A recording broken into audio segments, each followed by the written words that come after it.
কলাপাড়া উপজেলা শিক্ষক কর্মচারী লিমিটেডের ২১তম বার্ষিক সাধারণ সভা অনুষ্ঠিত হয়েছে।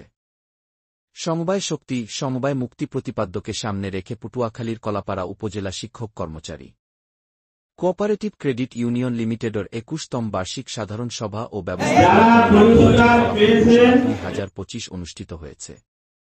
শনিবার ১৫ নভেম্বর দুপুর ২:৩০টায় খেপুপাড়া সরকারি মডেল মাধ্যমিক বিদ্যালয় সভাকক্ষে ব্যবস্থাপনা কমিটির আয়োজনে এ সভা অনুষ্ঠিত হয়। সংগঠনের সভাপতি মো.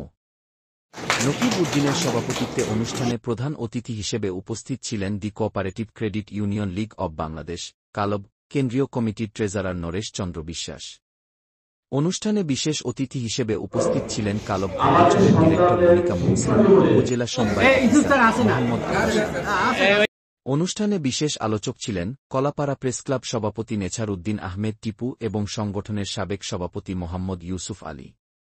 এছাড়াও বিশেষ অতিথির বক্তব্য রাখেন নির্বাচন পরিচালনা কমিটির সদস্য ও কলাপাড়া মাধ্যমিক শিক্ষক সমিতির সভাপতি মোহাম্মদ ফখরুল ইসলাম, কলাপাড়া বন্দর ব্যবসায়ী সমিতির সভাপতি মোহাম্মদ নাজমুল ইসলাম এবং কালব জেলা ম্যানেজার মোহাম্মদ আব্দুর রৌফ।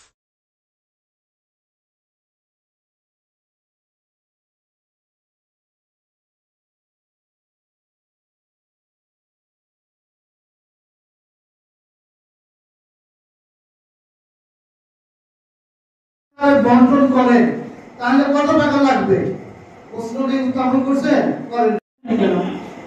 আপনারা কিছুক্ষণ আগে যে বাজেটটা পাস করাইছেন, এই যে এই ভদ্রলোক আমাদের দাদা ৮ নম্বরে 10 কেজি আমরা যখন দিনাজপুরের মোচাগঞ্জে যেটা সমিতি আছে